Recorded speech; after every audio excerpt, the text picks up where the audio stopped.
on Mix 101.5. Thanks for being here. Have yourself a great Wednesday. In the meantime, you know, over 4th of July, that time, those TNT tents pop up everywhere.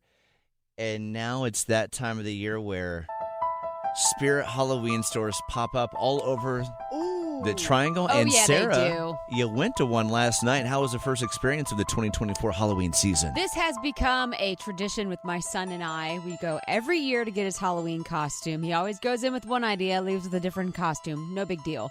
I love Spirit Halloween. It is the best store that was ever made, and it was great yesterday, though I do have one complaint. What's that?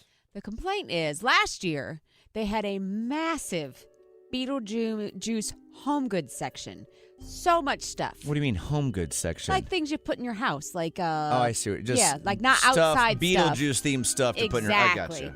Yeah, and this year they have shrunk it down to a quarter of its size because they realized when people are a fan of movies, they'll buy home goods for their store based on those movies.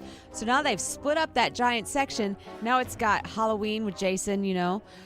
They've got The Corpse Bride. They've got Nightmare Before Christmas. They've got The Addams Family. But I'm confused. All this I sounds feel good. like, but I would think they would have a bigger Beetlejuice section because of how popular it is. Thank you. That's why Thank I'm you. confused. Also, Why would they Wednesday not was in have there. that? They didn't. They didn't. They had a smaller one, and I was Interesting. expecting. I think it's just because I went in there with an expectation. Okay. I mean, it's fine, but I wanted more because I bought a ton of stuff, thankfully, that first year. And I was like, I'm ready for more. And I couldn't get more because everything they had, I kind of already had it. See, I just hear now there's variety, and that's a good thing. And for the rest, you got Amazon.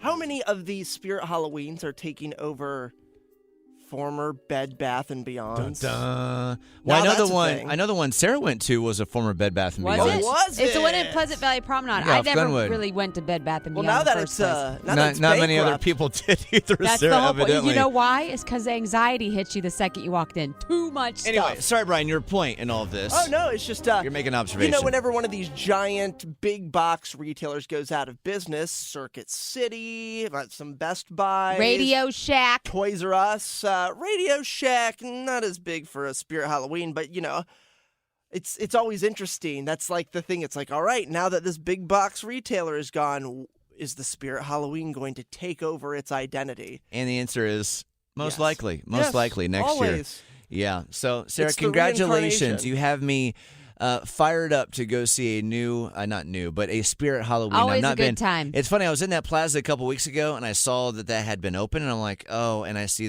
that it was in the former Bed Bath & Beyond store. All right, either way, it's Kyle, Brian, and Sarah. Don't forget to be listening around 11 o'clock with Megan. She'll be back to give you the next clue in our Who Done It contest. That could get you $1,000 on Friday. It's Kyle, Brian, and Sarah on Mix. And speaking of Sarah, here's more Sarah right now. All Sarah all day long. Yeah. Here we go. Hey, guys.